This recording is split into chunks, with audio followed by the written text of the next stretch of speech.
Okay, thank you for coming to the Oklahoma Cannabis Compliance webinar. We've got 3 great panelists today to help you understand some of the compliance requirements that are coming up in the market. First, we have Courtney from Portal 42 that's going to talk about integrated point of sale. We have Jenny from ICS that's going to talk about audits, inspections, and more. And we have Sheva from PsyCann, which is going to talk about metric, how to get started, and the main points and the main principles. So we're going to do a short intro from each of the participants. And then at the end, we're going to have some questions that have been assembled by operators in Oklahoma, the types of questions that are most important to operators. So without further ado, I'd like to introduce Courtney.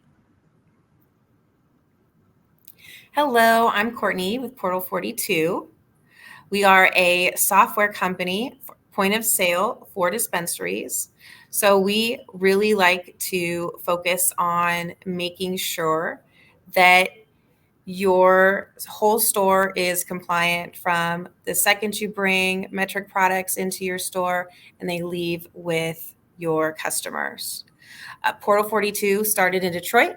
We have been in the business for 7.5 years, and we work in all metric states across the country. Some of the things that we offer are inventory tracking, customer relations with loyalty and rewards, live menus, integrated deliveries with tracking, and we have a built-in wallet, and of course, integrated with metric. We make your interfacing with metric very, very easy. I'd like to introduce Jenny with Ics Consulting. Hi, everyone. Thanks so much for joining us today. We are so excited for everyone tuning in to our webinar. We really hope this can be impactful and helpful for everyone in the Oklahoma cannabis industry. So I just wanted to share a little bit about my background. So my name is Jenny Germano, and I am the founder and president of Ics Consulting Service.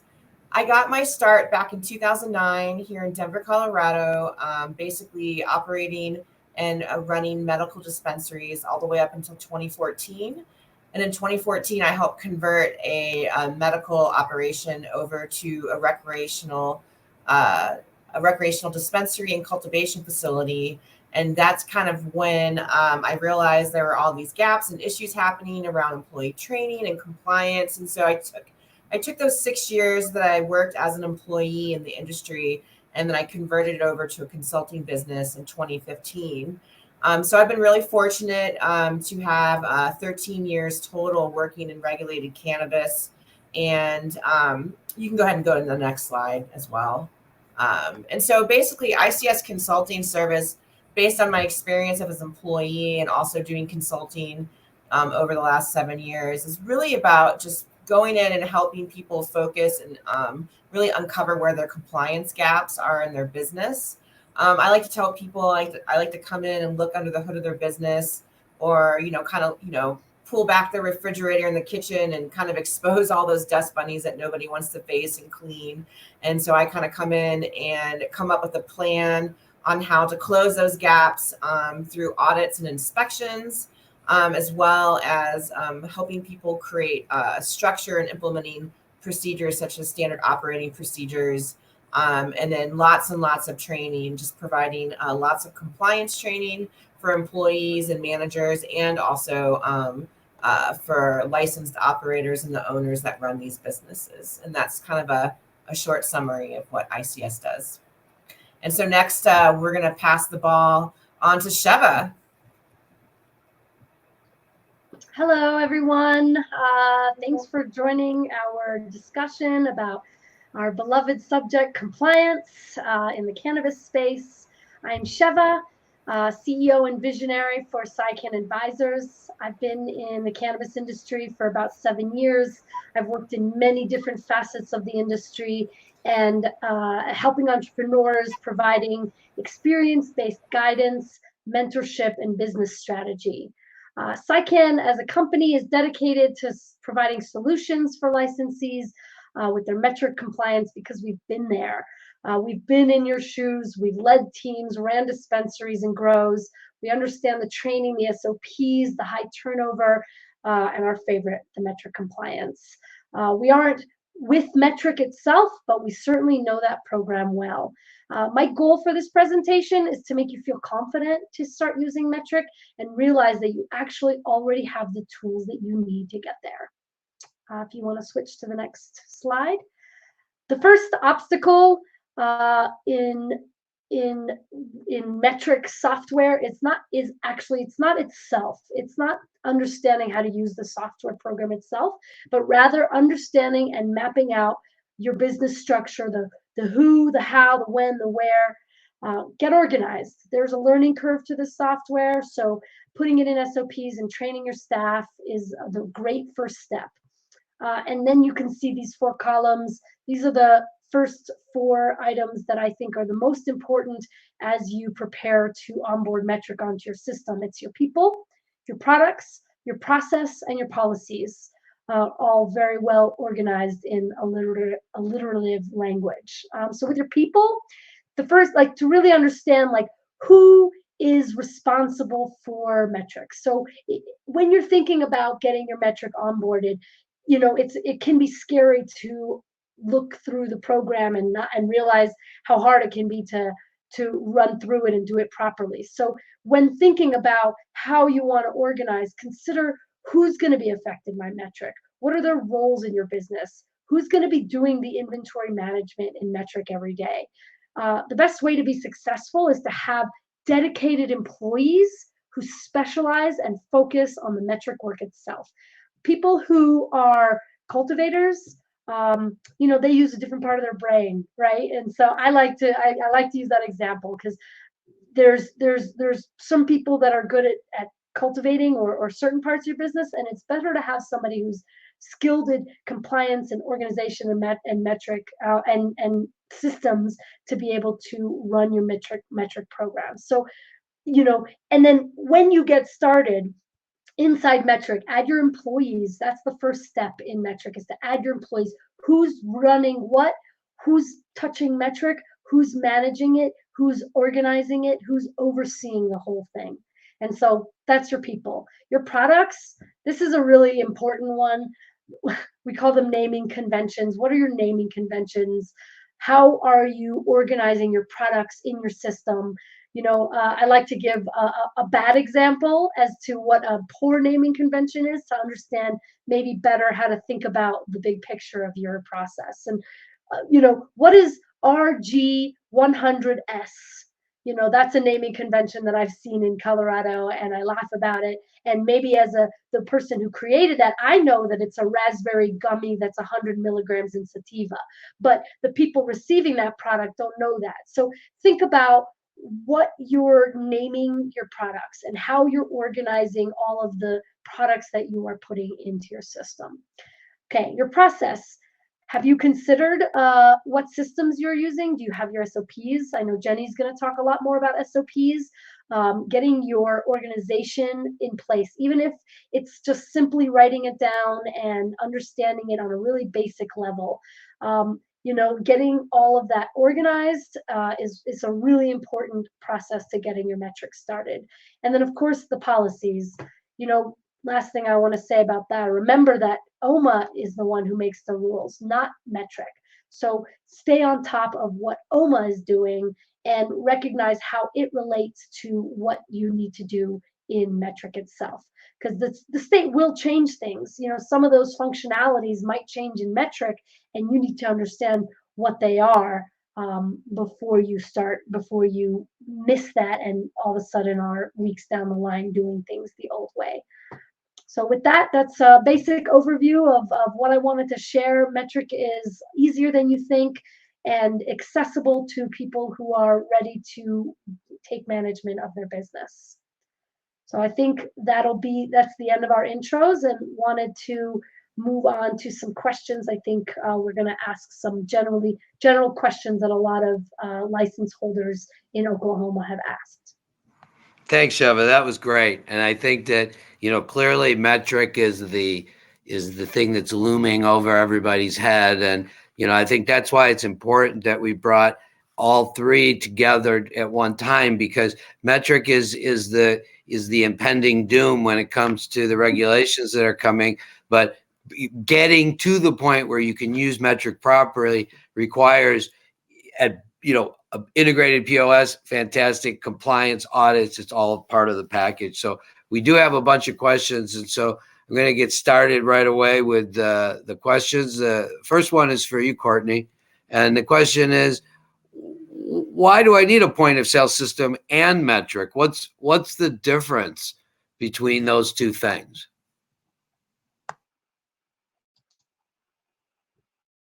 Sorry, Courtney, you're on mute.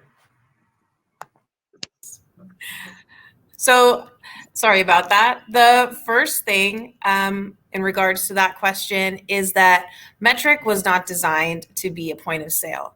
It was designed to be a tracking system. And so it's the thing it does best is it follows the plant from the grower through processing if it goes to like a processor and turned into edibles or concentrates, and then it gets sent to the dispensary and it's tracked until it is sold to a patient. Your point of sale is what's going to help in your store. It's going to keep track of all of the inventory that you bring in. It's going to keep track of your staff, your patient allotments, with order history, any taxes reports that you have. So they work together, but there is a huge difference because in your store, you need a point of sale that's going to help run your whole store, something easy that your staff can manage.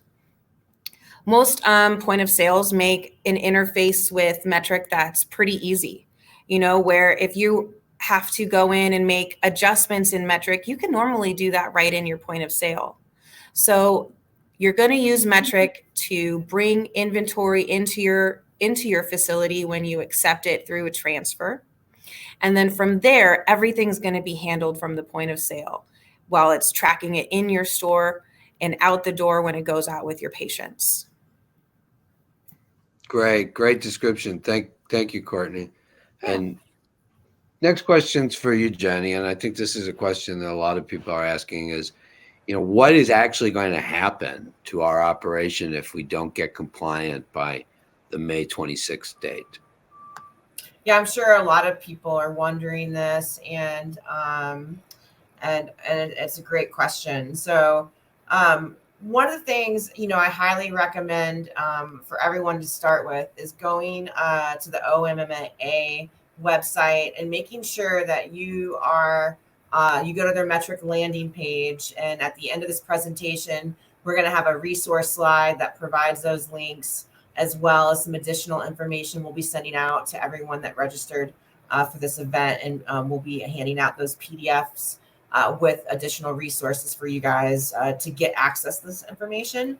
But I've been staying on top of watching all of the OMA videos and listening to what Director Barry has been saying, and as well as keeping up with the OMA website. And first I want to state is, with 13 years experience in this industry, this would be one of the things I would not take a chance and take that risk and push the boundaries to see if OMA is really going to come in and mess with you or do anything with you or give you a violation. This is something I would take absolutely serious. OMA is definitely in the middle of doing a hard reset right now and kind of overhauling how they are regulating and enforcement in Oklahoma. And one particular video, and you guys can get access to this video. It is on the OMA Facebook, their Facebook business page. And the date of that video is on March 4th. And I just want to say, Director Barry stated, this is a direct quote, if on May 27th, our system shows you're not metric compliant, we will take action. And so that is their stance. I do not know the extent of what action they're referring to or what it's going to look like. But what we can anticipate is what I've seen in other states. And so, for example, I'll use Colorado and Michigan. And in Colorado, when people were not metric compliant, they sent out warning letters, and where they maybe gave them like 3 days or 5 days, I can't remember the exact number, to comply. And then what was going to be a result would be violations and or loss of licensure. And I also know in Michigan as well, operators were actually shut down for not becoming metric compliant. So we can anticipate that potentially that is what OMA can do. It might be a violation, or they might yank your license, and that is definitely something I would not play around with, and I would take it very seriously. I do not think OMA is bluffing, and they will definitely take action. So we just highly recommend that everyone do everything they can to get on the system. OMA has put out a variety of educational videos. I just went on their site and their Facebook page again. They put out another videos. They're sharing where all the how to get started links, where to start. Here's the training, how to get the system up and running. So they're providing a lot of important context. And so I highly recommend at the end of this presentation doing a screenshot of that resource page that we're going to provide for you. All right. Well, wow. Thanks, Jenny. And I think that, it's really, now we've established that everybody needs to get on this platform by the 26th. And Courtney, when you were showing us those slides earlier of all of those features of Portal 42, tell us how Portal 42 really helps me organize my inventory, which is really where the integration to metric happens on the POS side, if I'm not mistaken. You're muted. Again, with any point of sale, it's a very, very important role because it's what is going to keep your inventory accurate. It reports the sales of the metric tags to metric. And so it's of the utmost importance that the metric tag leaving your store matches what is being reported by your point of sale to metric. Because if it doesn't, metric is going to say you have 20 of a cartridge and your point of sale is going to say you have 10. And you are going to have to figure out, well, what happened to those extra 10? We don't actually have them. Most of the time we see that happen, it is because they didn't report the correct metric tag. So making sure that your point of sale has features that allow your bud tenders to do this super easy. For example, barcodes that you scan that put, the products that they're scanning, like an edible, right into the cart or the order, and it pulls the exact metric tag that's associated with that. Features like that are going to be really huge because it's going to relieve your team of having to do all of those extra inventory counts, trying to find where the missing product went, because now it's out of your bud tender's hands instead of, selecting the edible and then having to select a metric tag. That's going to leave room for error. And really your point of sale needs to be able to take that out of your hands and just pull the correct metric tag and put it right in the cart so that when it reports the receipt to metric, that those metric tags are totally accurate, because that's going to be really big for step for new, like as we talk about, it'll be a part of a procedure that your staff will have to do and get used to. But it's super important that you are taking the correct metric tag and making sure it's associated as it goes out the door with your patient. Yeah, that's great. And, I think that, we're talking a lot about metric, of course, and Sheva, that's, your specialty. And Courtney's been talking about one particular integration here, which is the POS integration, but we hear a lot about, getting your whole facility, and there's integrations that are beyond, point of sale for a dispensary. Tell us a little bit about metric integration in general and why that's a really important part of your operations. Yeah, thank you. So actually what I wanted to share is that, cultivation and manufacturing, those are, I guess, the three primary license types: cultivation, manufacturing, and dispensary. The software that's available for those different licenses are extremely beneficial.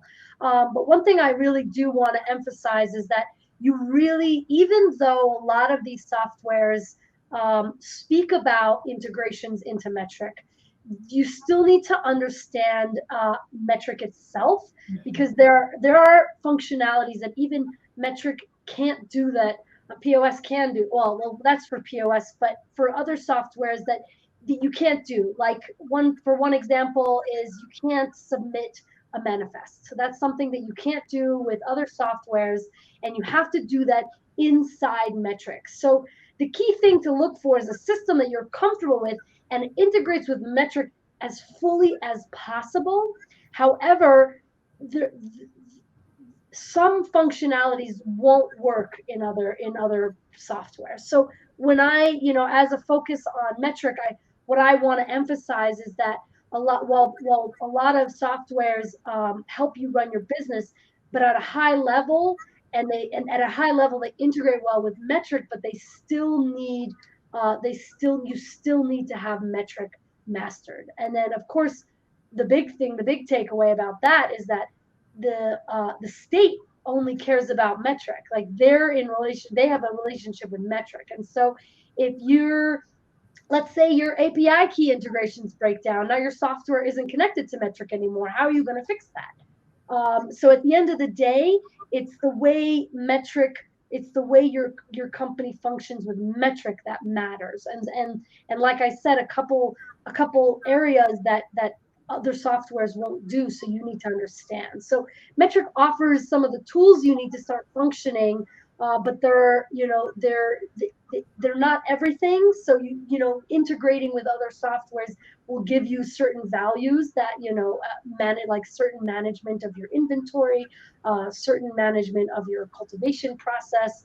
But overall, just recognize that while software will definitely help you run your business, their functionality as it relates to metric is finite, and that you will absolutely also need to understand how to use metric itself. And that's the point that I keep wanting to bring home, is that metric can be scary and intimidating, but once you understand it as simply a software, as parallel to the softwares you are already using in your business, then you'll be able to run your company as efficiently and compliantly as the state wants, and as I'm sure you want. So that's my answer about that. Oh, that's great. And you used the term there, API, just so that everybody understands. An API is just a little piece of software that connects softwares and things together. And so metric is very forward leaning when it comes to creating APIs and looking for ways to integrate. So we're talking about all these rules. We're talking about all this compliance.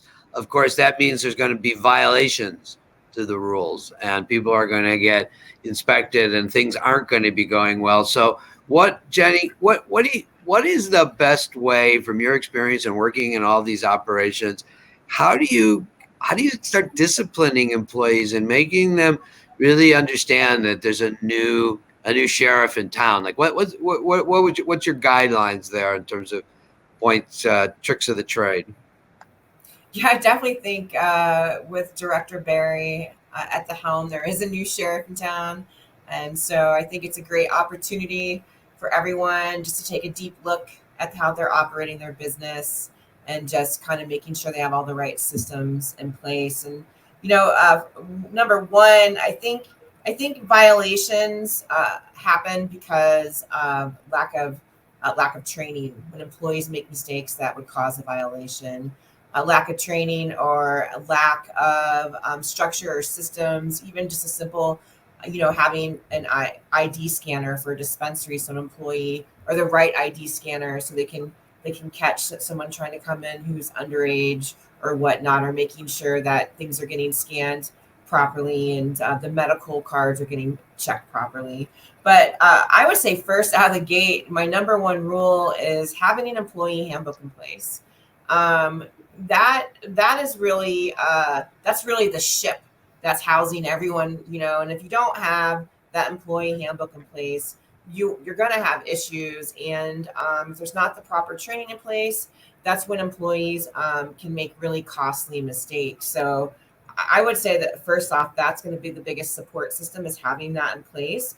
You should have policies in the handbook that cover compliance violations and the severity. It really depends on what type of violation and kind of judgment that could be put forth by OMA and how it affects the license. So there's a lot of moving pieces to how that discipline would be handed out. But I would say if an employee makes a mistake, obviously employees make a mistake where it's unintentional, right? And they get nervous or something happens or they forget. It's totally not on purpose, but still a corrective action needs to take place. So you have to have some type of human resource compliance or some type of system to where you can have a written, it's basically writing someone up. That's basically what corrective action is. And then having that corrective action with that employee and keeping it on file and having them understand the mistake that they did so they can learn and grow from it and not make the same mistake again.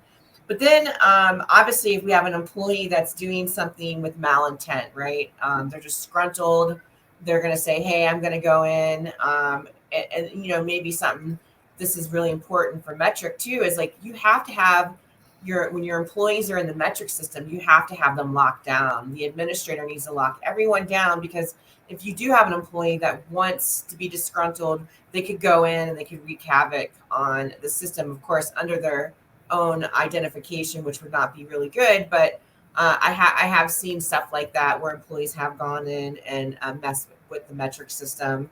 And so I would say for that, obviously that person's going to be let go, and OMA could even come down on that employee and ban them from the industry.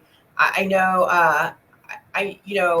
OMA is not over-regulated at this point in time, but I believe in the future more regulations are coming. And if we look to other states that have more regulations, in Michigan, employees are now held accountable, and they could be put into a system, and someone can look up and see if an employee has been banned by the CRA.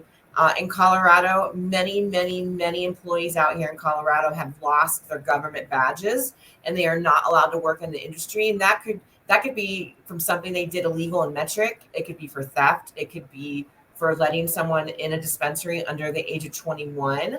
And the city went after them and not only did they give that store a fine, that employee got a fine, just like a bartender would get a fine for over serving alcohol. So there are implications for employees if they're doing something intentional against the system to cause harm and intentionally causing a violation to a company.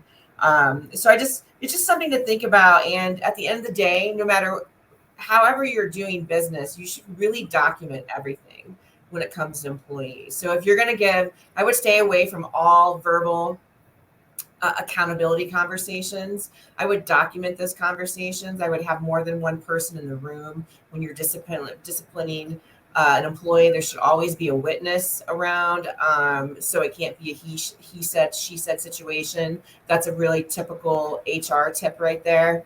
And I would have something in writing, whether it's an email that has a timestamp and a date, so it's trackable. But you want all that information.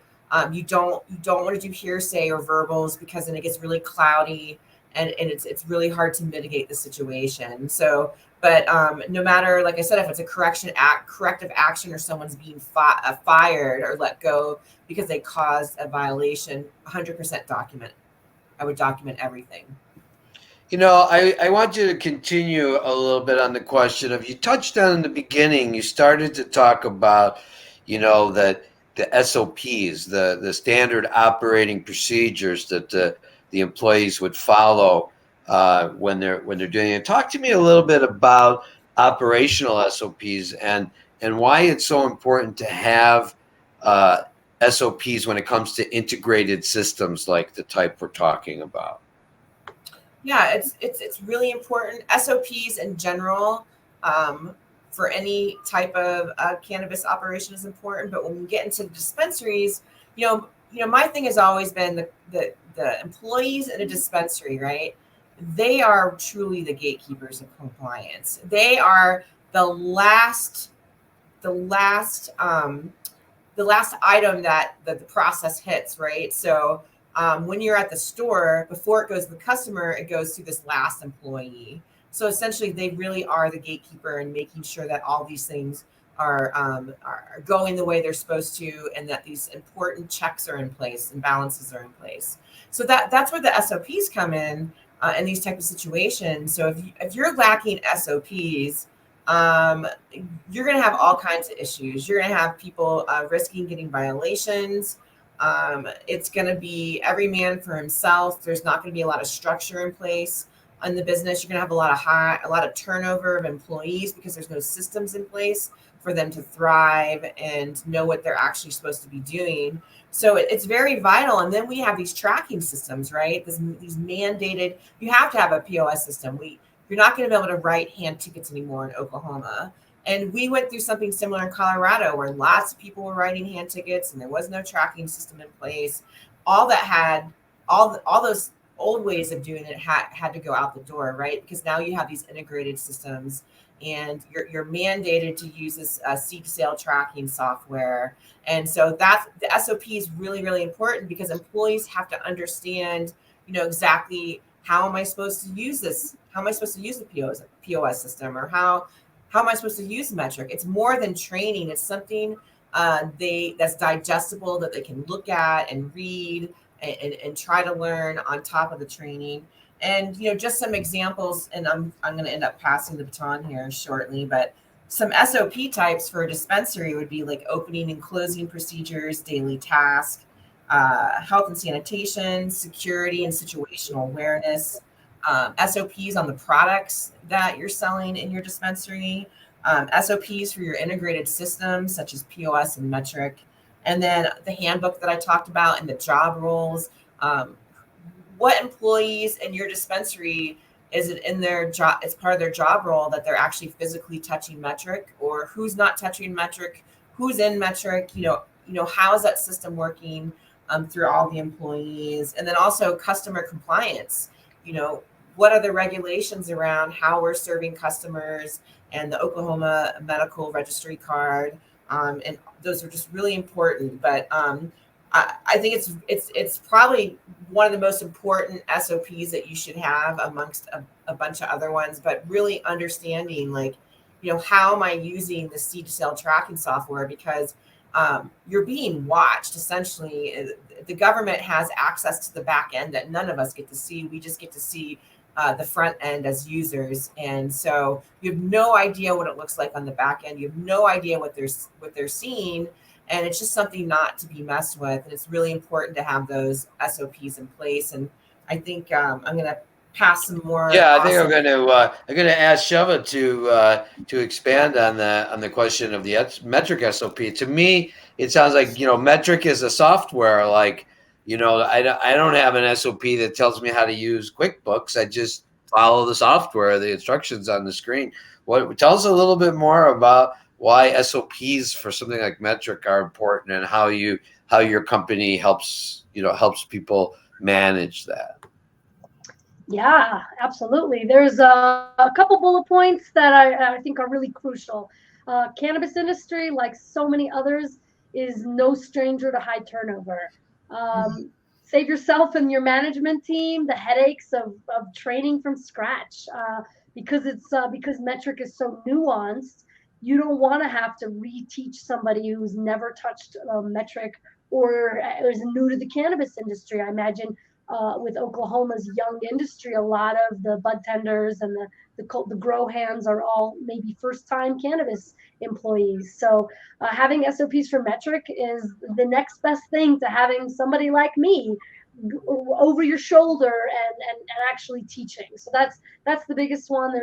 There is a lot of turnover, and so just using it as a training manual that Jenny alluded to, it's a form of a training manual, and that's really important. Another one matches to something I had said earlier, which is if a third-party integrated system goes down, you don't want to stop doing business. Having your SOPs to use Metric allows you to manually record the required data so you don't have to stop operating due to another company's tech issues. So having all of that information organized, like, I mean, I've seen it in Colorado, especially on 420 and big holidays. A lot of the integrated systems, they just crash and there's 6 hours without access. So having the documents in place so people who are not as familiar with Metric can just use it. And then the last one is, or another one is understanding how to find any data that may help you find or deter theft or non-compliance. Having your SOP allows for ease of mind to find this data. Essentially, really jumping on Jenny's words, really SOPs help for continuity, for consistency, for ease of finding information. Josh, you mentioned not having SOPs for QuickBooks. Metric is something that you're being monitored at, and you really want to be impeccable. And in my mind, and what I've seen in the businesses that I've worked in, just having this content written down makes training easier, makes employment retention a little easier, because they feel served. When your bud tenders and your cultivation hands feel like it's easy for them to understand what you need them to do, they're more likely to stick around. And so Metric SOPs are, they seem, I can imagine that it would seem extra or above and beyond, but really the more documentation you have, the easier it is. Imagine a year from now, you might not have anybody on your team that's the same as when you started.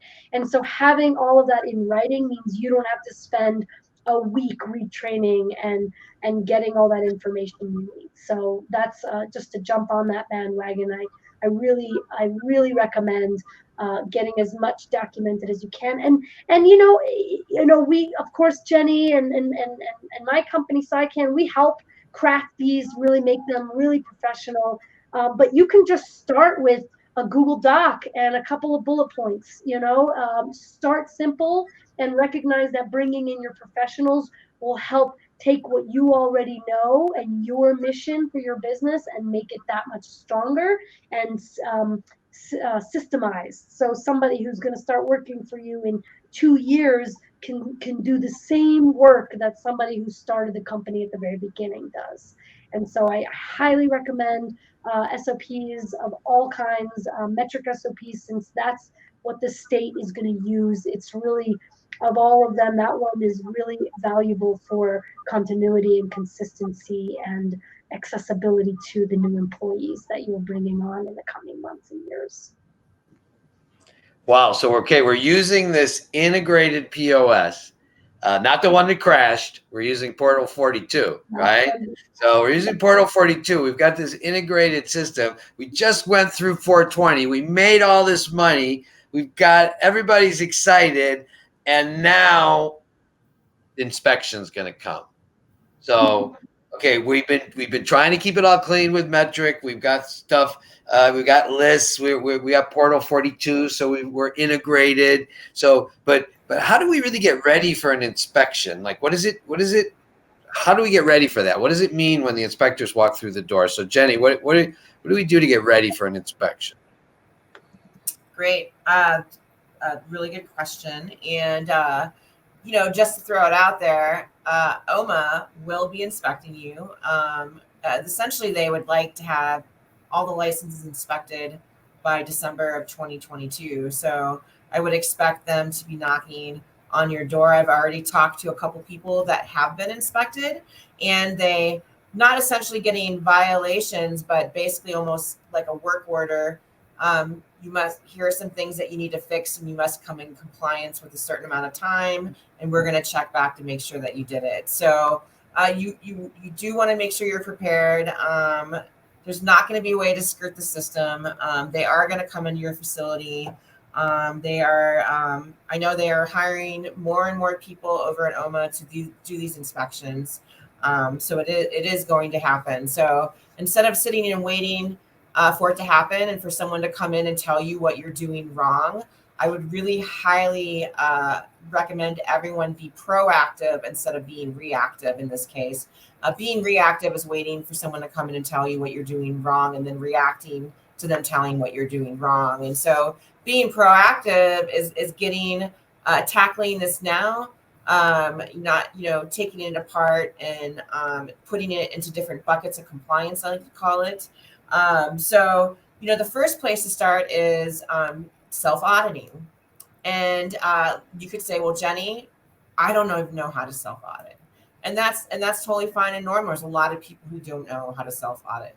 For companies who have experienced people in the industry working at their facilities in Oklahoma and they know how to self-audit, then start self-auditing and create your own checklist. And you should be doing self-auditing and also inventory audits, and then not just inventory audits, but operational audits, making sure that everything is in compliance in the whole operation, including what's happening into that seed to sale tracking software. Secondly, for the people who actually don't know how to self-audit, is I would highly recommend using a third-party auditor. There's lots of third-party auditors out there, including myself. And what we do is we come in and we run you through our 360 audit. And that 360 audit is about eight hours long. And we are literally pulling the wool off your eyes and basically taking you from the fantasy of cannabis into the reality of cannabis, and really, basically exposing the gaps, everything that's going on, what needs to be cleaned up, regulatory wise, and also what's going on with employees. Is there structure lacking? What's going on with the SOPs? And then that audit really prepares you for that next inspection, but it also trains the compliance person or owner of that facility on how to do their own self-auditing, right? And how to do these category audits. You could do a security camera category audit and check everything that has to do with security. And then you have your inventory audit. That's a whole other category. And so I would just divide the day-to-day operations up into buckets. And then within those buckets, that would be the type of category audit that you would do. But I highly, highly recommend it. And so the great news is it's not as overwhelming as it seems. I always tell people, look, you already have the regulations. The hard work is already done, right? You're not having to draft regulations. All you have to do is just take the rules that are already in place. They're already broken into categories or section or license type or, the different phases throughout the operations. Use that as your checklist, and you can pull your checklist. It's already been created. If there's an inspections checklist too, I always like when there's an application packet and they have the checklist for all the things you have to submit in order to win the license and whatnot. Sometimes they can provide really good checklists depending on what state that you're in, and you can utilize that. So there's lots of different ways to support yourself. There's also software out there that helps with doing self-auditing in your facility that are cannabis related that could support your staff. So there's many different types of tools out there, but it's really important, I think, to get somebody in your operation that has the experience to make sure that you're getting off on the right foot right out of the gate. And then from there you can really learn, how to do this the right way. And then when you have your inspection from the state, or if the health department comes in or OSHA comes in, or anyone comes in and decides to do a surprise inspection, you're not going to be in a place of reacting, right? Because you're already going to know where you're at. You're already going to be you're already self-auditing, so you're gauging where you are on the scale of compliance. So there's no reason to react. You're just going to be it's going to be more like an at-ease inspection is what I call it. You're going to be a lot more relaxed and be able to answer the questions. And just one tip about inspections, and I'll let Josh go after this, is like it's just, when you're doing these inspections, these government inspections, don't try to lie or make things up. And if you don't know the answer, don't try to punt and really just be honest and tell the truth. And if you don't have something, just be honest that I don't have it. But you know what? I'm going to get that to you by the end of the day, or can I get that information to you in 3 days? There's no reason to panic and not be honest. It's much better to say, I don't have that, but I'll get that for you. When do you need that by? because I think it's going to just piss the regulators off if you're trying to lie and be deceitful, because then in the back of their mind, they're thinking, well, what else are they hiding? Is there diversion going on? What's happening? They're going to be able to sniff it out, because, these regulators and these inspectors, they're getting trained. They're going through a training program, and a lot of them could be coming from law enforcement. And so you really just want to make sure that you're prepared, and have full transparency, and you're honest, and just showing that you really do want to comply and that you're doing your best. And I think if everyone's really trying and really giving their best, I really don't see it going sour for you. All right, thanks, Jenny. That was very insightful. And so we talked about really how to manage the compliance and get prepared for an audit. We talked about managing your sales and your inventory through an integrated POS. So, Sheva, let's finish up with metric here. We have a couple questions at the end here, which are really related to, like, we established that you need to manage metric as a separate entity. Even the perfect integrated system doesn't give you the ability to check out of metric completely. And so talk to us a little bit about the way Jenny did about what third-party services, how do third-party services work in metric? What should people be concerned about when they're managing? And how do they turn, really, the last question, about metric, how do they turn metric into like something that's good for their company? Got it. Okay. Yeah, that's a great question. Thank you. I'm going to start. Obviously, everybody licensed in Oklahoma has already seen the required metric training in order to get your login information. So there is some training from metric. I've watched those videos, and I've seen some of the training. So that's definitely start there. Start there today. Start there last week. That's really the most important place. What that actually does is teaches you literally how to use the actual software. So one thing I really want to understand is that understanding the metric training it's going to teach you the basic functionalities of the system. But what it won't do is teach you how to use the system specifically to benefit your particular business. You have to recognize the limitations that the lessons are actually offering. So I want to start there, and it's nuanced because obviously metric and the state and OMA want you to understand how to use the program itself. But what the limitations are is that it doesn't actually teach you about, like red flags and what to look for and what to change. And if there's an error, like you're not really learning how to overcome errors. And, I just want to also say that, my company, PsyCann Advisors, we don't work for metric. We don't advocate for metric. We're not even really, we're not collaborating with them. Our experience comes from a decade of using metric in the systems. Like companies start in Colorado. Colorado's been using metric the longest. We're here to just help you learn how to not screw that system up. That's what we want to help you thrive. And so it gives you that foundation, but not really the deep nuances.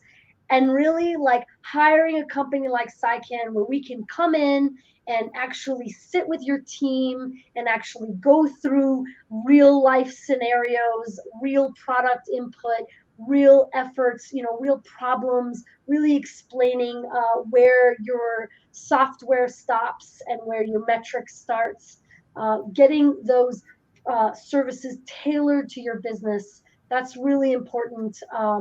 And I liked what Jenny said at the end, and I really want to emphasize it that you don't have to be perfect at metric to be compliant with the state. The state wants to know that you're doing your best. So if you have errors in your metric and you've already talked to professionals like our team, and you've already have reports created, they're going to accept that and say, okay, give us the updated version in a week. So the state isn't expecting perfection. They're expecting your full effort. And, I know Josh asked me kind of a two-part question. And so I really want to, emphasize that, metric is I mean, it's an excellent tool. It's a really, truly excellent tool. And I know there's a little bit of anxiety because, like we've heard, the state is Big Brother watching, they're observing. But the truth is, if you master the art of metric, then you can actually really utilize it as a tool to actually grow your business data, your skills. Everything we've talked about today is about incorporating a more cohesive model.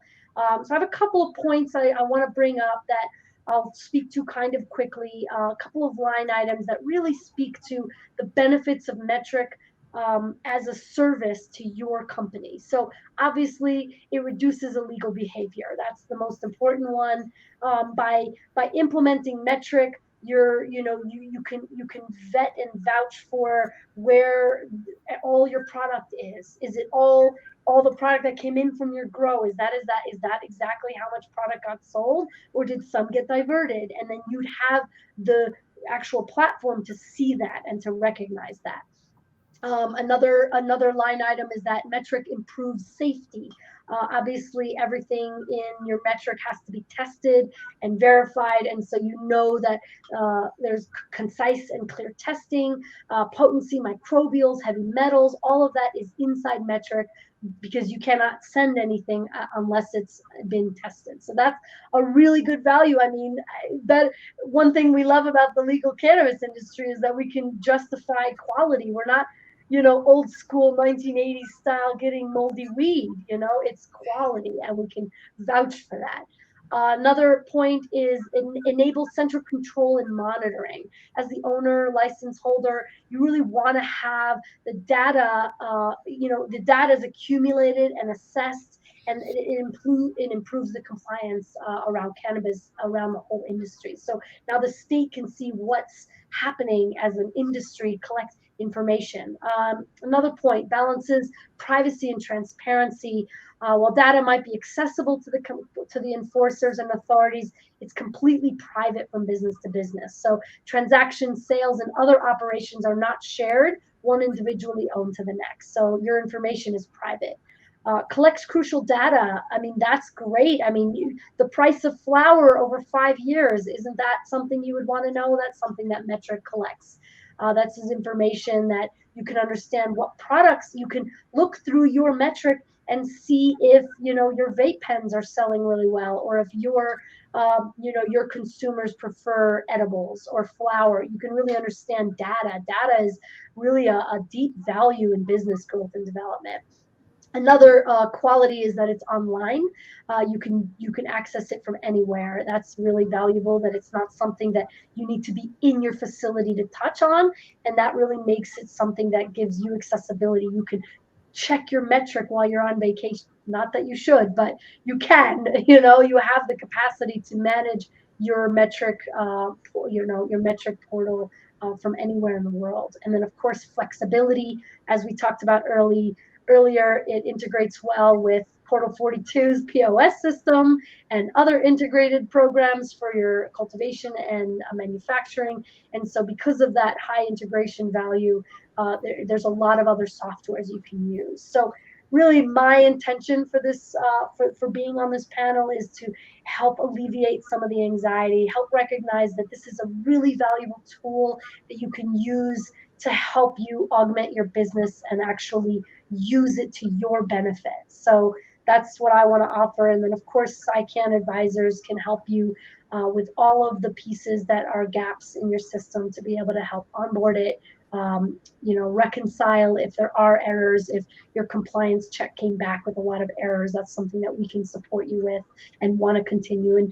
And our belief is that, an industry that's got strong entrepreneurial success is really an industry that I want to see more small business success. And by mastering the art of metric, then you really have a strong leverage over your business, and to be able to keep this business that you've invested all your time and money into for years to come, serving the patients and customers in your community. So yeah, thank you for that description. And so I think we come full circle to the fact that the reason why Courtney and Portal 42 put this webinar together was to, first of all, the recognition that as powerful as Portal 42 is as an integrated tool, because of course Portal 42 has all that data and all those things that you're looking for, all that accessibility and all that integration. And so I want to turn it back over to Courtney to remind us how Portal 42 brings all this together. And, while you're talking, Courtney, I'm going to bring up a resource slide on the screen so people can see some resources, and then we'll just end it with the thank you slide. And so when you're done talking, we can go ahead and end the webinar. And I'd really like to thank everybody and thank everybody for the really detailed questions. So Courtney, remind us why Portal 42 is the glue that holds this all together, and how this all shakes out. Well, Portal 42 and any point of sale is, as Jenny said, your last line of defense. It's what the budtenders are using and your team is using to manage your store, which holds everything right before it gets to a customer, to a patient. So it's so important that your staff understands the importance of the metric tags, that your budtenders understand how important it is to match those together, that your inventory management understands how to get into metric, how to print the tags that need to be on the products before they get on the floor into your budtenders. All of these pieces now are in play because metric is you have to now report to metric. So as you are getting ready and as you are, getting ready to get your store onto metric, it's going to be really important that you understand how your point of sale integrates with metric. What do they provide for you to make this easy? Are they printing the compliant labels that you need? Do they print barcodes that have the metric tags that you need? Do they, provide training for your staff?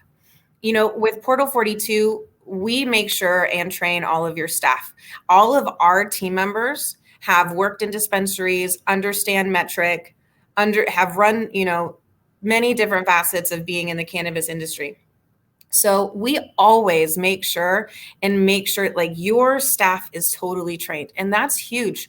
So as you're moving through this phase of uncompliance to compliant cannabis, it's important to look at what your softwares are providing for you and your team to make this transition easy. So people that need help with, getting your staff trained, Portal 42 works with companies like Sheva. We work with Jenny and all of these different companies that can come in and help your team understand and get totally compliant and have confidence in moving forward now into compliant cannabis. And then here's the resource page. We've got YouTube channels, the Oklahoma landing page, and the OMA Seed to Sale landing page. All of these resources, we definitely want you to dive in and really understand. We're always here and available with questions. You can reach out to all of us. Our information will be sent to everybody. And we are very much so looking forward to helping dispensaries, grows get on with compliant cannabis.